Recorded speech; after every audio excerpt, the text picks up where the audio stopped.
Hey guys, and welcome back to another Woodbrew video. In this week's episode, we're continuing the Lululemon build by building some sweet Hexagon modular tables. Thanks again to Inventables for sponsoring this week's video. Let's get started.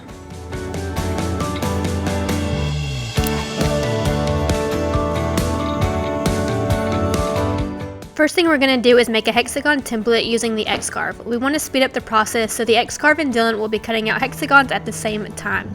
With these tables plus the wall backdrop we did in the last video, we have a ton of hexagons to cut out, and doing it this way will cut our time in half.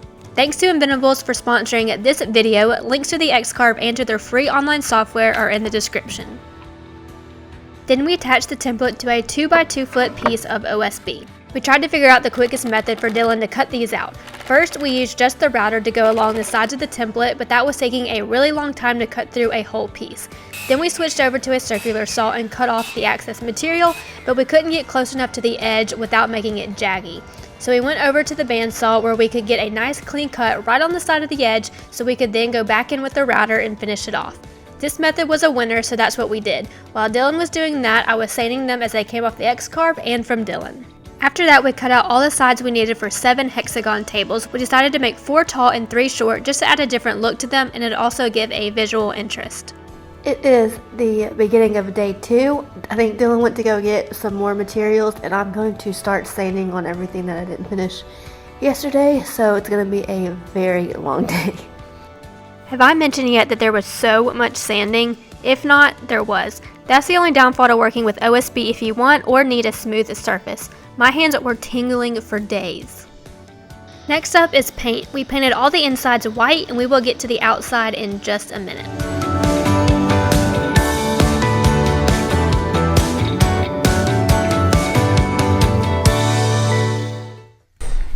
Please tell me that's the last of them. I don't even think we have them all cut out yet. This is gonna be a long day. After those were done drying, we started to add epoxy to all the tops. The first coat is just a fill coat to get into all the holes, and then we came back 4 hours later and did a flood coat and let the epoxy run off the edges.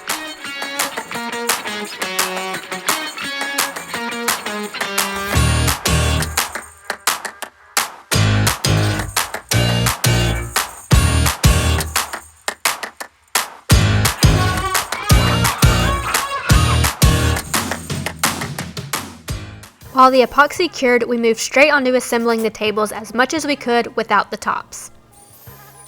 We are leaving one side open to add some extra storage for another place to add stacked clothes.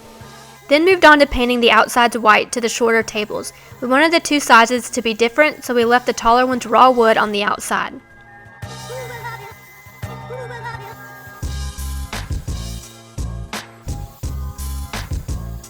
The next day the epoxy was cured, so we attached and sanded the epoxy to more of a matte finish. Then with the spray gun we used a water-based polyacrylic on all sides, inside and out.